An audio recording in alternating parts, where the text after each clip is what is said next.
Egy meglehetősen ellentmondásos téma lesz, amiről beszélgetni fogunk Keresztes Attilával és Némóval, zenésszel. Ez a monogámia. Én azt hiszem, hogy mindenki azt szeretné, hogy a párja az legyen monogám, és csak őt szeresse, míg mi magunk pedig szeretnénk egy picikét, de leginkább a férfiak azt hiszem, kicsit kikacsingatni ebből a kapcsolatból, amiben bent vagyunk. Ez mennyire igaz? Igen, nem tetted, hogy a párja szeretné, hogy az legyen kérdés, hogy az ő párja mit szeretne. Ez itt a kérdés, ugye. Hát nem egyszerű kérdés így rögtön az elején. Én kutatások eredményeit tudnám először is felsorakoztatni. Az emberek 80%-a szeretne hűséges lenni, Hamburgi Egyetem kutatása egyébként, ahol 30% az, aki kifelé kacsingat. Aki nyíltan. Igen, és abból 10% akik ilyen kerek számok vannak, akik mind a két fél kikacsingat. De egyébként meg lehet közelíteni többféle módon. Tehát a pszichológiában vannak úgynevezett pszichológiai iskolák. Tehát valaki a tudattalant kutatja, hogy ez a pszichoanalitikus irányzat, valaki a viselkedést elemzi, valaki pedig a biológiát. Tehát például a hormonokra is visszavezethető ez a dolog. Igen, a hormonokra is pont ugye mindig az állatvilágot hozzák föl példának, hogy hát, mert ugye ha monogámiáról van szó, akkor mindig egyszer a férfiakra gondolunk, hogy a férfiak nem tudnak monogámok lenni. Ugye általában ezt mondják, Némo?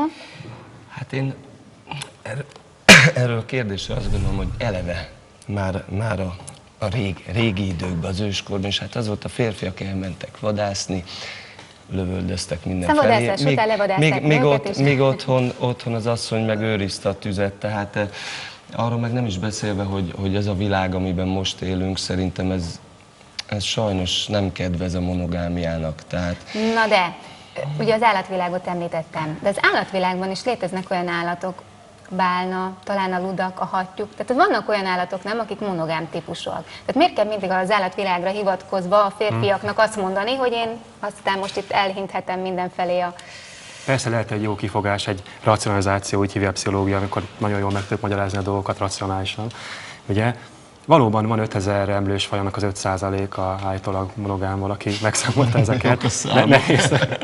Én is most megmagyarázom a dolgot. Ez változó szerintem, tehát attól függ tényleg. Tehát, hogyha nézzük a biológiát, ugye az oxitocin hormon az, ami például összetartja az embereket. Tehát úgymond, illetve gyakorlatilag erre visszavezethető az, hogy például valaki mennyire hűséges. És tényleg volt egy ilyen kísérlet, Emory Egyetemen egyébként Atlantában, pockokon kísérleteztek, hogy valóban, hogyha azt a hormont kapta meg, az a bizonyos pocok, akkor teljesen megváltozott. De hát azt mondják, hogy ez a szerelem, nem? Hogy ez a hormon, ami aztán olyan 4-5 év múlva elmúlik, és nem érez utána már a másik iránt azt a vonzalmat, és akkor kezdődik el ugye ez a... Hát igen, ez nagyon illúzióromból, hogy a szerelemről így nyilatkozni, egy költő biztos sokkal szebben nyilatkozna, és nem biológiai úton közelíti meg. De én azt gondolom, hogy mind a kettő létezik nyilván. Tehát én találkoztam olyan emberrel, aki tényleg úgy láttam, hogy nem folytja el ezeket a dolgokat, és tényleg választott valakit. Hiszen mindenkor valakit választunk, akkor kivetítünk rá valamit, tulajdonképpen önmagunkat is látjuk benne. Tehát ez valamilyen szinten rajtunk is múlik. Jó, most akkor egy picit legyünk rugalmasak, és mondjuk azt, hogy akkor a monogámia az csak azért van, mert a társadalom ránk erőszakolta, hogy a családok nem menjenek szét. És akkor tegyük fel, hogy mondjuk szabad lenne mindenkinek azt csinálni, amit szeretne. Persze ez most így is van, mert most nagyon divat az, hogy mondjuk a párok behoznak egy harmadik személyt a kapcsolatba, legyen ez lány vagy férfi, illetve a nyitott házasság is. De azért ez mégis működik, mert valahol meg mindig az van, hogy ennek a következménye a féltékenység. Tehát ez mind nagyon szép és jó, hogy mondjuk ne legyünk monogámok, de aztán ezek a kapcsolatok is valahogyan zátonyra futnak. Ez attól függ. Hát én nem Volt tudom. már tapasztalatod? Én azt gondolom, hogy ez nem működik. Tehát egy kapcsolat az úgy működik, hogyha van benne egy férfi, meg egy nő, hogyha oda behozunk egy harmadikat, meg egy negyediket, akkor az már nem egy kapcsolat. Tehát azért de valahol szerintem... meg mégis minden férfi erre vágyik, nem? Hát nem tudom, hogy a többi férfi mire vágyik. Én nagyon szeretnék egy tartós, kiegyensúlyozott, harmonikus kapcsolatban élni. Eddig még nem sikerült, de optimista vagyok alapvetően, úgyhogy én hiszem azt, hogy eljön majd az igazi, aki...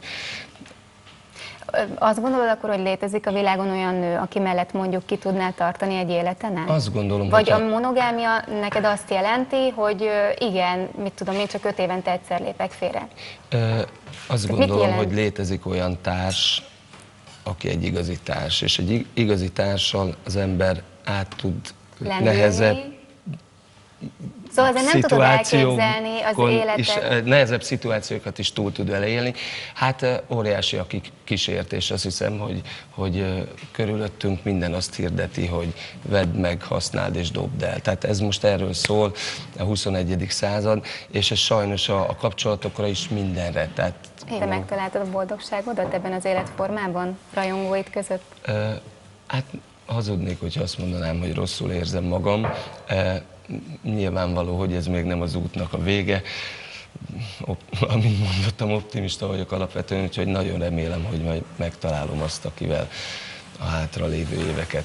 Aki kitart melletted, jóban, de leginkább rosszban, azt hiszem. Jó, most gonosz voltam, de köszönöm, hogy eljöttetek. Köszönjük mi is.